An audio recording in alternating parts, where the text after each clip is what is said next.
Morning दोस्तों, welcome back to new good way. आज दोस्तों 23 अक्टूबर 2021 और 23 अक्टूबर 2021 के जो भी डेली करंट अफेयर के क्वेश्चन बनते हैं उन्हें हम आज डिटेल से डिस्कस करेंगे।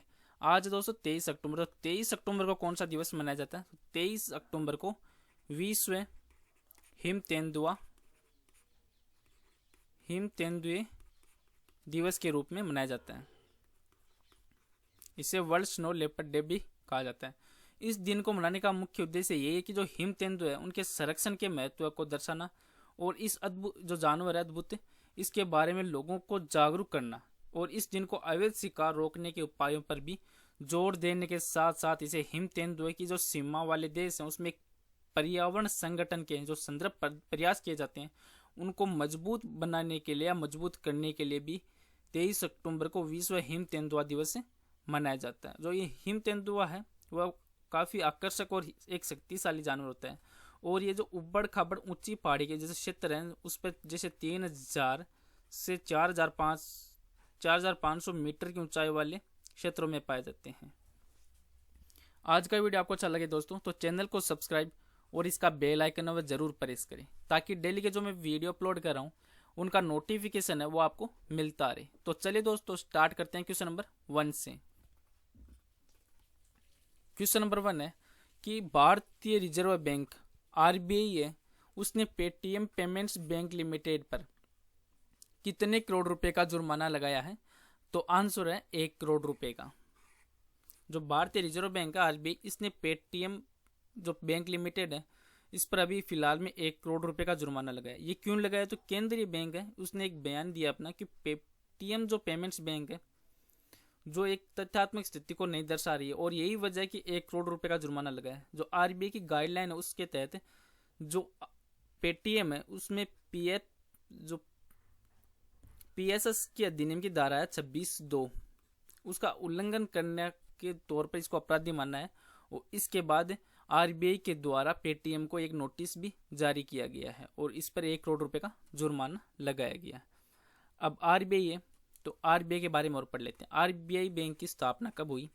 तो ये हुई थी दोस्तों 1 अप्रैल 1935 को और प्रेजेंट टाइम आरबीआई के गवर्नर कौन है? तो वो है शक्तिकांत दास है वो आरबीआई के प्रेजेंट टाइम गवर्नर है।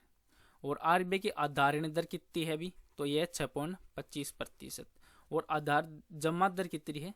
तो जमा दर है दोस्तों 4%, वो भी बाजार के ऊपर निर्धारित करती है। नेक्स्ट क्वेश्चन है क्वेश्चन नंबर 2। किस राज्य सरकार ने रोजगार बाजार 2.0 है उस नाम से एक पोर्टल विकसित करने के लिए निविदाएं जारी की है?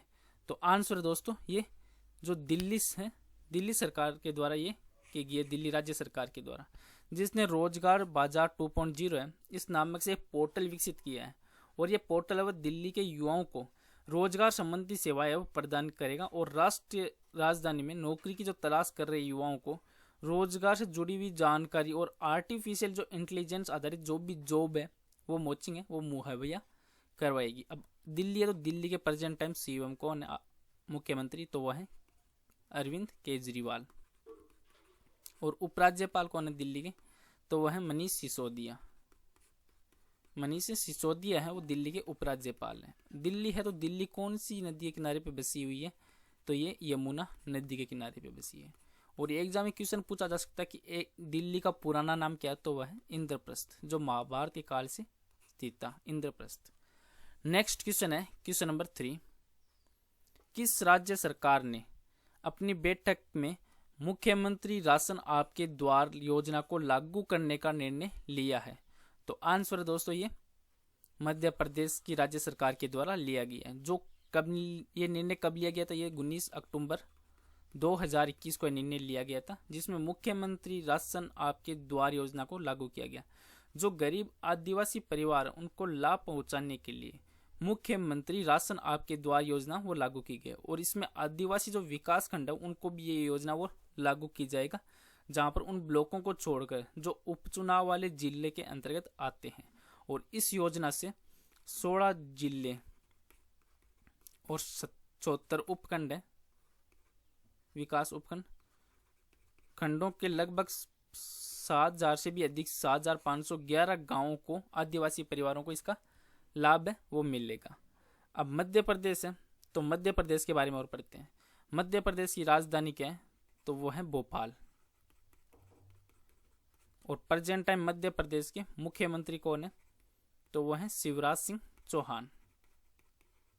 शिवराज सिंह चौहान वो प्रेजेंट टाइम मध्य प्रदेश के मुख्यमंत्री हैं। और राज्यपाल कौन है मध्य प्रदेश के, तो वो है दोस्तों मंगूभाई छगनभाई पटेल।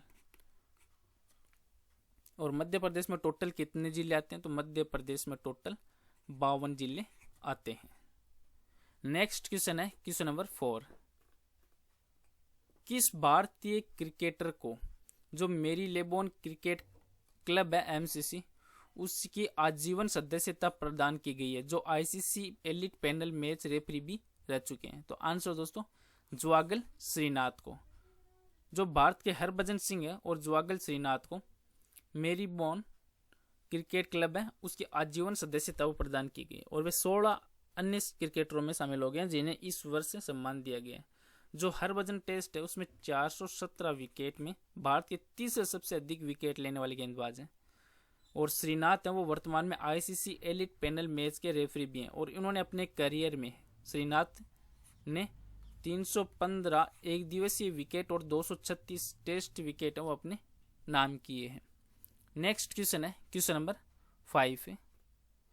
किस देश के फ्रैक्शनल ऑर्बिटल बॉम्बार्डमेंट सिस्टम का उपयोग करके जो हाइपरसोनिक हथियार है उसका परीक्षण किया है, तो आंसर है दोस्तों ये चीन के द्वारा किया गया है।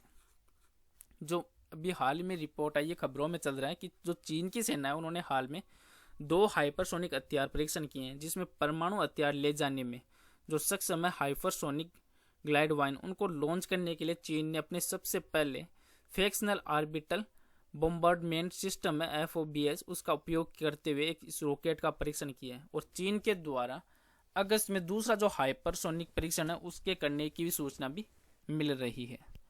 नेक्स्ट क्वेश्चन है क्वेश्चन नंबर 6 है। आयुर्वेदिक पौधों के लिए आयुष वन का उद्घाटन किस राज्य में किया गया है, तो आंसर है दोस्तों ये गुजरात राज्य में किया गया है। जो केंद्रीय बंदरगाह और जहाज रानी और जलमार्ग जो प्रेजेंट टाइम मंत्री हैं आयुष मंत्री सर्बानंद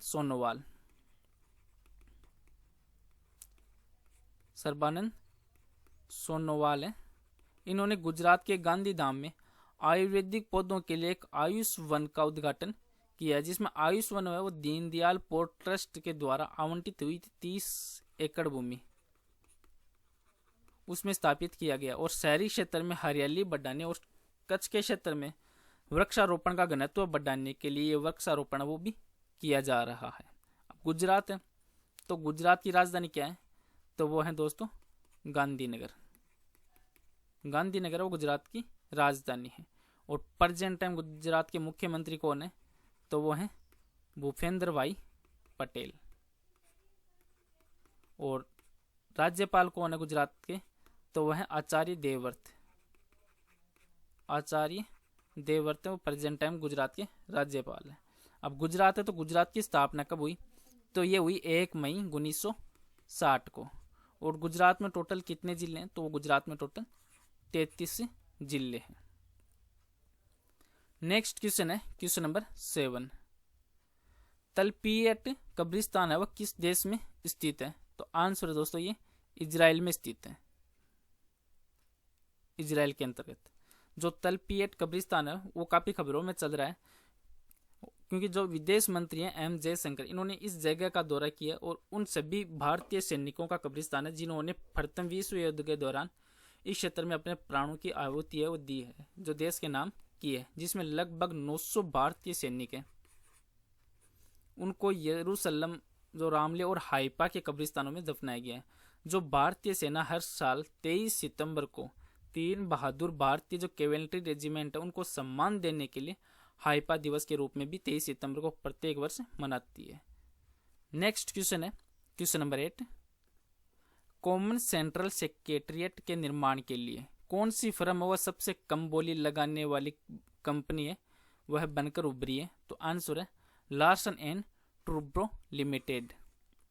जो इंफ्रास्ट्रक्चर फर्म है लार्सन, इसमें सेंट्रल विस्टा पुनर्विकास योजना के तहत है। इसमें कॉमन सेंट्रल सेक्रेटरीट है, उसके पहले जो 3 भवनों के निर्माण और रखरखाव के लिए सबसे कम बोली लगाने वाली कंपनी के रूप में उभरी है, जिसमें केंद्रीय लोक निर्माण विभाग के जो बोली दस्तावेज हैं उनके अनुसार जो लार्सन है उसने लगभग 3141 करोड़ रुपए की बोली है वो लगाई है। नेक्स्ट क्वेश्चन है क्वेश्चन नंबर 9।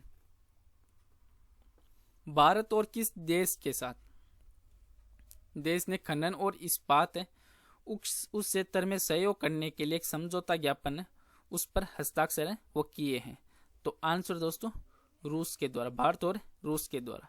भारत और रूस ने खनन और इस्पात क्षेत्र में सहयोग करने के लिए एक समझौता किया जिसमें केंद्रीय इस्पात मंत्री हैं प्रेजेंट टाइम में रामचंद्र प्रसाद और रूस के जो ऊर्जा मंत्री हैं निकोले सुलगिनोव, इनके बीच एक समझौता पर हस्ताक्षर किए हुए हैं। यह समझौता वो विशेष रूप से कोकिंग पर केंद्रित है, जिसमें एक सौदा व हस्ताक्षर करना भारत की जो राष्ट्रीय इस्पात नीति 2017 का हिस्सा है। और राष्ट्रीय इस्पात नीति 2017 वो उसके तहत जो भारत का लक्ष्य है वह 2030 तक 30 करोड़ टन इस्पात का उत्पादन करना है।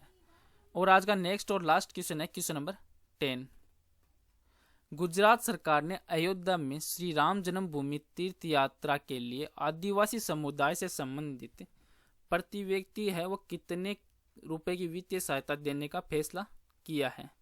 तो आंसर है दोस्तों 5000 रुपये। जो गुजरात सरकार है उसने अयोध्या में श्री राम जन्मभूमि में तीर्थ जो यात्री हैं उनके लिए आदिवासी समुदाय से संबंधित जो प्रति व्यक्ति उनको 5000 रुपये की वित्तीय सहायता देने का फैसला किया है। और ये घोषणा वो सबरी धाम है, सबरी धाम उसकी एक सभा में किया गया है, जो गुजरात के डांग जिले में एक तीर्थ स्थल है सबरी धाम, जो भगवान श्री राम से जुड़ा हुआ है। चलो दोस्तों आज का वीडियो है वो मैं यहीं पे समाप्त करता हूँ। आज का वीडियो आपको अच्छा लगे तो चैनल को सब्सक्राइब और शेयर जरूर करें। Thank you all of you.